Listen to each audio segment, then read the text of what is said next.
Well, here we are at the Langley Covered Bridge. It's the longest covered bridge in Michigan. There's a signboard over there. Let's see what it has to say. Here it is from a little bit different angle.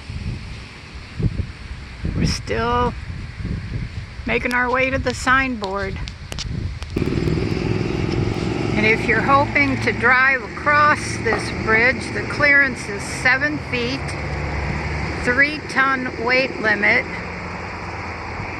There's a sign, 1887 Langley Covered Bridge.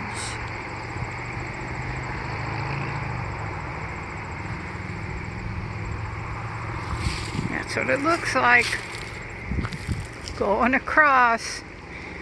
There's really no safe way to walk across it, because if the car's coming, where are you going to go to get out of the way? There's the water. Beautiful, beautiful water.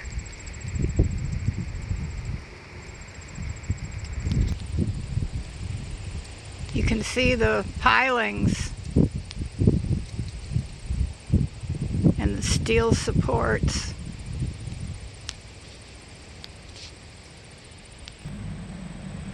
Langley Covered Bridge. This is the longest of Michigan's few remaining covered bridges. It is 282 feet long with 3 94-foot spans of the Howe Truss construction. The bridge was built in 1887 by Pierce Bodner of Parkville using the best quality white pine for the frame timbers. The bridge's name honors a pioneer Centerville family. When the Sturgis Dam was built in 1910, the Langley Bridge had to be raised 8 feet. In 1951, extensive repairs and replacement of parts of the bridge were carried out by St. Joseph County Road Commission to preserve for the future this historic link with bygone era. It's one-way traffic on this bridge, so I'm just hearing some vehicles honk their horn like, hey, I'm coming, and then the car on the other end sits there and waits, and he honks his horn. Yeah, it'd be kind of tough if they met in the middle somewhere. There he comes out. Good idea, honk your horn.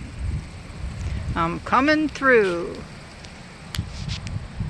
There you can see the vehicles lined up on this side of the bridge, waiting their turn to go across. Wasn't that busy when I arrived. I was the only one here. I'm gonna have to turn around and go back the way I came, I guess, because I sure can't cross the bridge. Look how tall I am.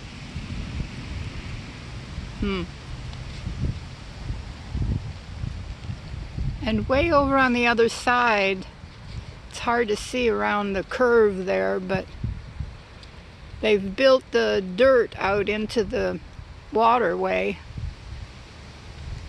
to accommodate this bridge, looks like. Here we have a very interesting bridge. It's called a Camelback Bridge. It's in Michigan.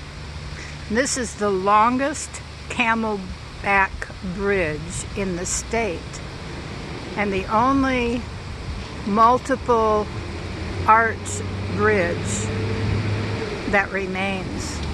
Michigan used to be known as the Camelback Bridge capital of the nation because there were a lot of camelback bridges, but they were all single span pretty much, and they've been destroyed. This bridge was opened in 1922, so it's 100 years old. And look, it's in good shape. 100 years old.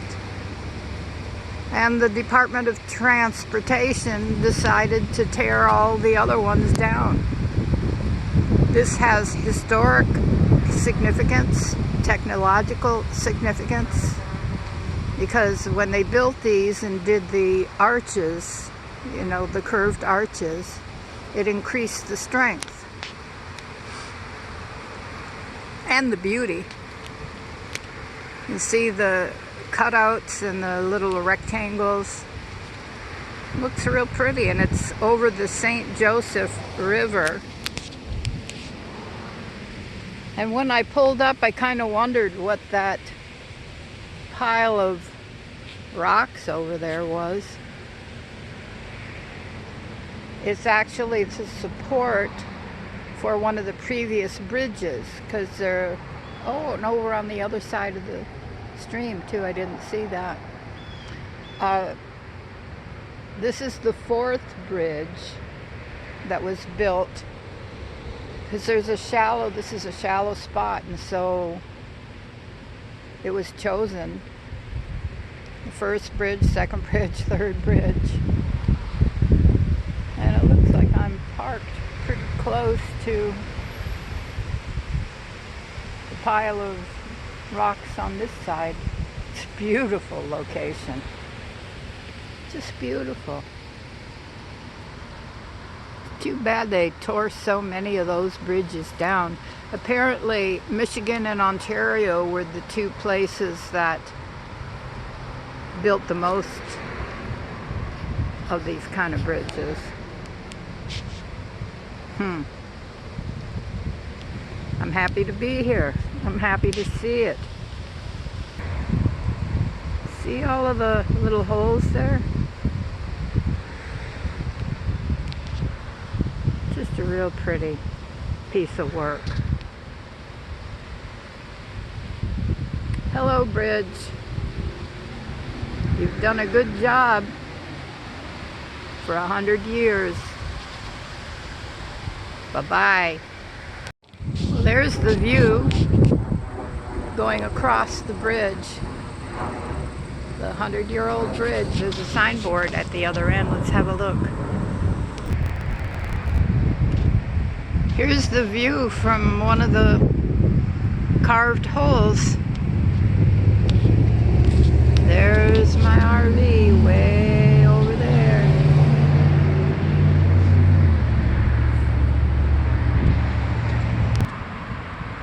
The Montville Bridge. The Great Sauk Trail, which connected Detroit, Chicago, and Green Bay, Wisconsin, crossed the St. Joseph River at a shallow spot in this vicinity.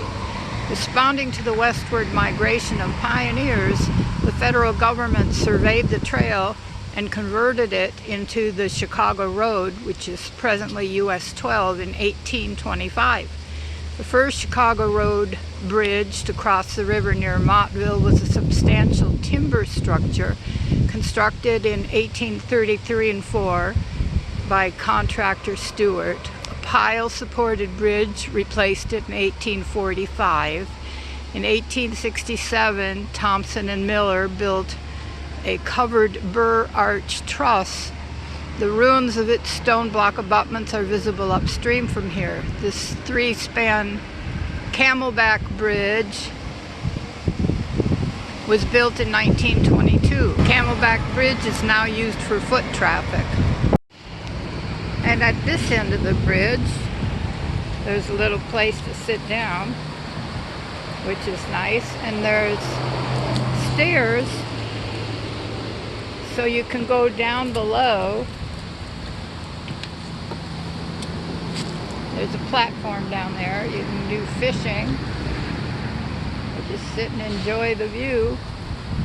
You can go under the bridge too. A little bit of a path down there. But I don't do stairs so much, so you'll have to come and look at it yourself, see what's down there.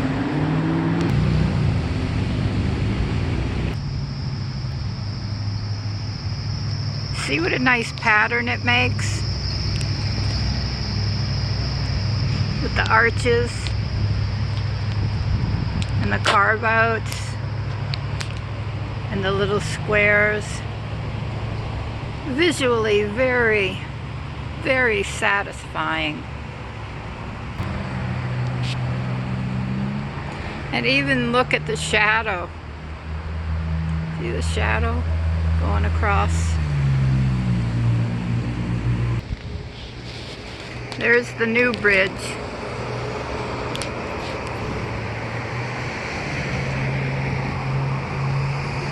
Not nearly as aesthetically pleasing, but it gets the job done.